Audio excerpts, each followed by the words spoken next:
노화에 의해서 전립선 비대증이 생기면은 이 비대된 전립선 조직이 중앙으로 통과하는 요도를 압박을 한단 말이에요. 눌린단 말이죠. 오줌빨이 약해질 수밖에 없죠. 이러한 것을 우리가 해부학적 폐쇄라고 합니다. 또 하나는 뭐냐면은 전립선 비대증이 생겼을 때 비대되는 그 세포가 뭐냐면 대부분이 근육세포입니다. 그렇지 않아도 해부학적인 폐쇄에 의해서 오줌빨이 약할 판인데 이거를 수축을 해버리니까 더욱 오줌빨은 약해질 수밖에 없죠. 수축에 의해서 일어나는 폐쇄를 기능적 폐쇄라고 합니다. 전립선 비대증에 쓰는 약은 크게 두 가지가 있는데요. 하나는 바로 이 기능적 폐쇄를 경감시켜 주는 것이죠. 근육을 이완을 시키니까 오줌 나가는 길이 열어질 거 아니겠습니까? 그런 약을 알파 차단제라고 합니다. 알파 수용체는 근육을 수축시키는 작용을 하거든요. 근데 이것을 수용체에 작용해서 작용을 못하도록 이완을 시켜가지고 오줌 나가는 길이 열리도록 해주는 것이죠. 두 번째는 큰 전립선을 작게 해줘서 해부학적인 폐쇄를 경감시켜 준다는 이야기입니다. 오하는 효소 기량제라 그러는데 이거는 전립선이 적어도 중등도 이상 커졌을 때 줄여주면은 해부학적 폐쇄를 경감시키는 효과가 확실히 나타날 수 있겠지만은 별로 안 커지는 경도의 전립선 비대증 환자한테는 써봤자 큰 효과가 없죠. 그래서 이 줄여주는 약은 대부분 다 중등도 내지 고도로 커져 있는 경우에 쓸 수 있다는 이야기입니다. 이 알파 차단제는 6가지 종류가 있습니다.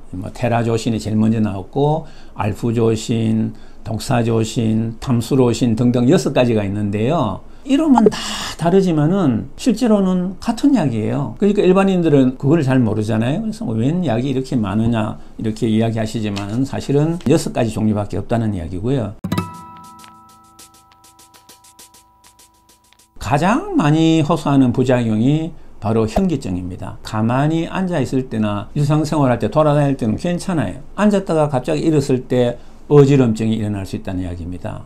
그 순간에 혈압이 좀 떨어진단 말이죠. 1 내지 10%에서 이런 일이 일어날 수 있는 것으로 보고되어 있고요.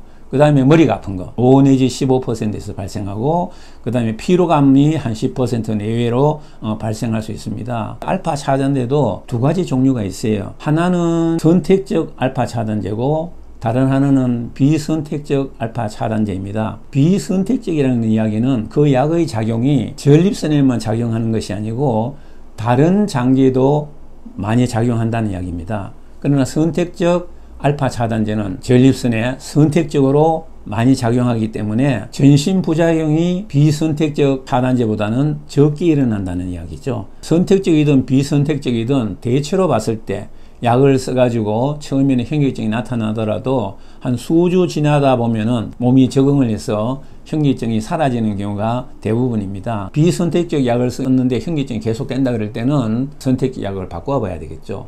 그리고 선택적 약을 썼는데도 계속 현기증이 나타나면은 다른 선택적 약으로 바꿔볼 필요가 있다는 것입니다. 고혈압약을 쓰는 사람이 비선택적 알파 차단제를 사용하면 혈압이 5 내지 10 정도 더 떨어집니다. 이럴 때 현기증이 있다든지 불편함이 있으면 선택적 알파 차단제를 사용하면 혈압의 하강 효과 미미해요. 그럼 처음부터 말이지 선택적 약을 썼으면 이런 부작용이 생기지 않았는 거 아닙니까? 비선택적 약을 써가지고 이렇게 불편하게 만듭니까? 하고 이야기하는 사람들이 있죠. 배뇨장애 효과에 있어서는 선택적 약이라고 해서 비선택적 약보다도 더 효과가 있다 이렇게 이야기할 수 없어요. 때로는 비선택적 약이 환자의 증상을 개선시키는데 더 효과적인 이야기를 합니다.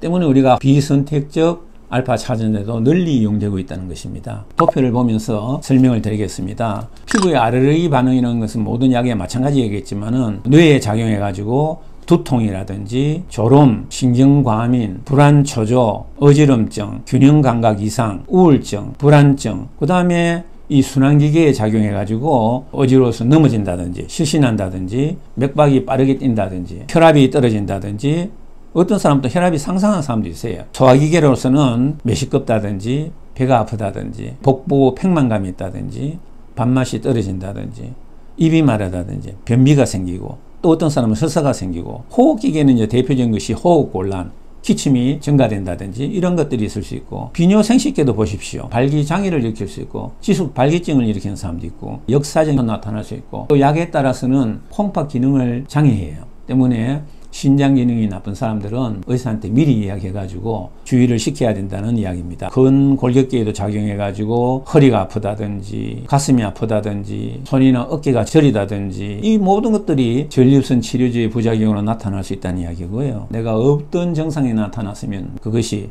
지금 내가 먹는 약하고 관계가 있는지 처방에는 의사분하고 반드시 상의를 해야 된다는 이야기입니다. 안과 수술할 때 안과 의사들이 전립선 약 먹습니까? 하고 물어본다고요. 안과 수술할 때는 동공을 확장시킵니다. 알파 차단제를 사용해버리면은 동공을 확장시키는 산동제의 효과가 떨어져요. 그래서 수술하는데 지장을 초래한다는 말씀이죠. 그래서 내가 전립선 비대증 약을 복용한다 그러면은 반드시 안과 의사한테 물어봐야 됩니다. 이 약을 쓰는데 괜찮은지, 안과 의사가 전립선 약 쓰는지 물어보시겠지만 안 물어보시거든 꼭 본인이 전립선 약 알파 차단제 쓴다고 알려드려야지 수술하는데 도움이 됩니다.